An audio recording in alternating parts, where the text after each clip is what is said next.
स्वागत है आप सभी का एक और सस्पेंस से भरी मूवी में। आज हम जिस मूवी की बात करेंगे उस मूवी का नाम है वॉइस फ्रॉम द स्टोन। ये मूवी एक ऐसी टैलेंटेड लड़की की है जिसके पास खास किस्म का टैलेंट है। वह उन बच्चों का ख्याल रखती है जो डिप्रेशन में होते हैं या फिर सदमे में। टैलेंटेड लड़की वेरिना उन बच्चों को नॉर्मल होने में मदद करती है। वह इस काम में काफ़ी एक्सपीरियंस था।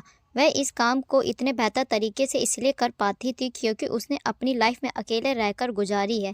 जिन बच्चों को वह ठीक करती थी वह उन बच्चों के घर पर ही रुक जाया करती थी, जहाँ पर महीना या साल भर का समय भी लग जाता था। एक दिन उसके सामने एक न्यू केस आता है। इटली में एक काफ़ी ज़्यादा रिच फैमिली रहती थी। उस आलीशान घर में कुछ ही लोग रहते थे, जिसमें घर का मालिक क्लाउस, उसका बेटा जैको और उनका एक नौकर अलीसो। जैको की मॉम अरवीना जब वह जीवित थी तब उनका परिवार अपनी ज़िंदगी खुशी खुशी गुजार रहा था। वह अपने बेटे जैको से काफ़ी प्यार करती थी, लेकिन अचानक से बीमार पड़ने की वजह से उनकी डेथ हो जाती है। इस सिचुएशन के बाद जैको की हालत काफ़ी ख़राब हो गई थी। उसकी वजह ये थी कि जैको की माँ ने अपने बेटे से पहले एक बात कही थी कि तुम इस बात को किसी को नहीं बोलोगे, जब सही समय आएगा तभी तुम बोलोगे। इसके लिए वह उसका प्रॉमिस भी लेती है। उसने वैसा ही किया। ना वह किसी से बात करता था, ना रोता था, ना ही हंसता था। वह हर समय चुपचाप रहता था। उसकी माँ को गुजरे हुए 7 महीने हो चुके थे। जैको के डैड उसके प्रति काफ़ी चिंतित थे, जिस वजह से उसके डैड वरीना को बुलाते हैं ताकि वह जैको का इलाज कर सके। वरीना इस केस को लेने के बाद हर एक चीज़ को समझने की कोशिश करती है। फिर कुछ समय बाद वह वरीना को एहसास हो जाता है जैको की माँ के जाने के बाद उसकी ही ऐसी हालत हुई है। वेरिना को ये पूरी उम्मीद थी कि जैको भी एक दिन नॉर्मल हो जाएगा। वेरिना को इस बात का अंदाज़ा नहीं था कि वह एकमात्र नहीं है जो जैको का इलाज कर रही थी। उससे पहले भी कई लोगों ने कोशिश करी है, लेकिन जैको पर कोई असर नहीं पड़ा। वह आज भी वैसे ही है जैसा वह अपनी माँ से आखिरी बार बात करी थी। कुछ देर बाद वेरिना जैको से कुछ सवाल पूछती है, लेकिन जैको कोई रिस्पॉन्स नहीं देता है। एक दिन डिनर के दौरान वेरिना एक बात नोटिस करती है। जैको के डैड का बिहेवियर जैको के प्रति काफ़ी कठोर होता है। अगले दिन वेरिना पूरे घर को चेक करने निकल जाती है। चेक करने के दौरान वह एक ऐसे कमरे में पहुंचती है। उस ओल्ड लेडी का नाम लिलिया होता है। फिर वेरिना इस फैमिली के बारे में उस लेडी से पूछती है। उसे पता चलता है कि ये सारी दौलत अल्वीना की होती है। उन लोगों का सारा पैसा कदानों से आता था। अपने बीमार होने की वजह से अल्वीना ने सारे कदानों को बंद करा दिया था। बाद में वेरिना उन कदानों को देखने भी जाती थी। जब उसे अली को बताता है कि वहाँ पर जो पत्थर थे उनको बहुत से लोगों ने निकालने की कोशिश करी और अपनी जान से हाथ धो बैठे। इसके बाद वेरिना उनकी फैमिली के टॉम में जाती है। इस मकबरे में उनकी फैमिली के 40 लोग दफन थे और उसी मकबरे में अल्वीना को भी दफना दिया जाता है। फिर अली को वेरिना से कहता है, ध्यान से सुनो, इन दीवारों में से आवाज़ें आती हैं। लेकिन वेरिना इन बातों को इग्नोर कर देती है। फिर एक दिन वेरिना को अपने कमरे में से एक मरा हुआ खरगोश की बॉडी मिलती है, जिसे अचानक देखकर वह डर जाती है। वह सोचती है कि यह काम जरूर जैको का होगा, क्योंकि वह उसे डराना चाहता था। वह तुरंत जैको के कमरे की तरफ जाती है। वह पहुंचकर वहां देखती है कि जैको काफ़ी अजीब तरीके से दीवार पर कान लगाकर बैठा हुआ है। ये देखकर उसे ऐसा लग रहा था जैसे दीवार में से आवाज़ें आ रही है। फिर वेरिना जैको को वहां से उठाती है, पर जैको को बुरा लग जाता है और वह वहां से चला जाता है।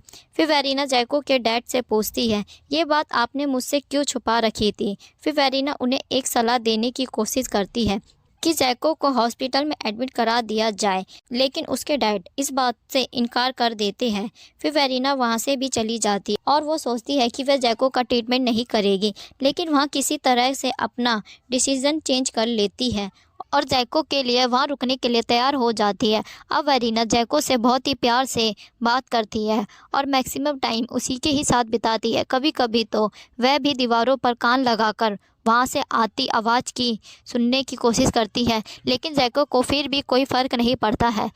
फिर क्लाउस वेरिना को जैको के टैलेंट के बारे में बताता है कि वह पियानो भी बजा सकता है। वेरिना जैको को पियानो बजाने के लिए कहती है, लेकिन जैको मना कर देता है। यहाँ पर एक बात तो कंफर्म हो जाती है, वेरिना के आने पर भी जैको को कोई फर्क नहीं पड़ता है। उन दीवारों में से वेरिना को एक दीवार मिलती है जो कि एक बिल्ली की कवर होती है। बाद में उसे पता चलता है कि वहाँ पर एक जिंदा बिल्ली को दफना दिया गया है। उन लोगों का ये मानना था कि बिल्लियाँ हमें हपाट से प्रोटेक्ट के साथ हमारा ख्याल रख सकती है। काफ़ी समय बाद वेरिना को इस फैमिली के प्रति एक अजीब सा एहसास होता है।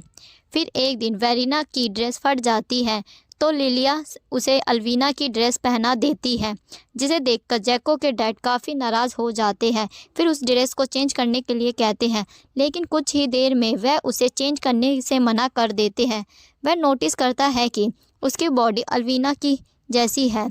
फिर वह वेरिना से एक मदद मांगते हैं कि वह अल्वीना की एक स्केच बनाना चाहता था, लेकिन उसके जाने के बाद ये काम रुक गया और तुम उसकी ड्रेस में बिल्कुल उसी की तरह लग रही हो। क्या तुम स्केच बनाने में मदद करोगी? लेकिन स्केच बनाने के लिए वेरिना को बिना कपड़ों के बैठना होगा। वेरिना को ये बात सुनकर बुरा तो लगता है, लेकिन कुछ देर बाद वह मान जाती है। फिर एकदम से बहुत सी अजीब सी चीज़ होती है। वेरिना को भी उन दीवारों में से आवाज़ आना शुरू हो जाती है।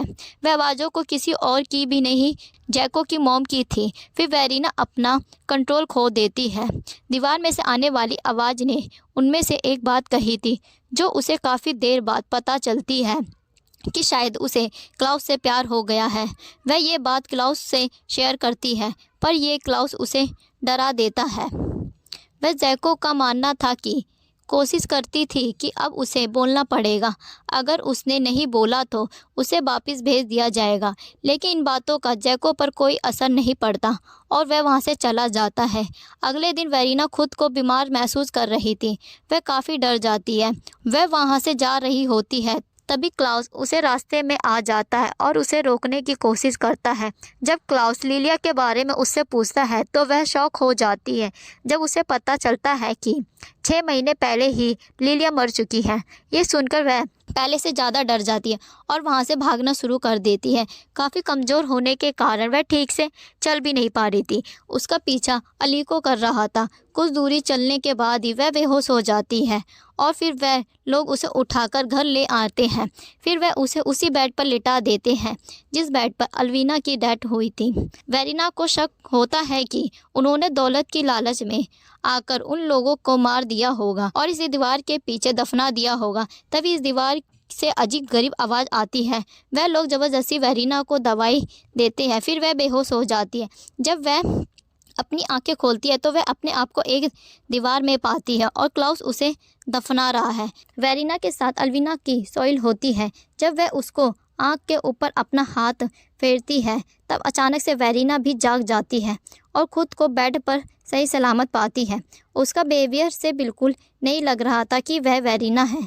जब ये जैको के पास जाती है तो जैको उसे तुरंत गले लगा लेता है और वो पहली मर्तबा बोलता है कि उसने अपनी मॉम को बहुत मिस किया।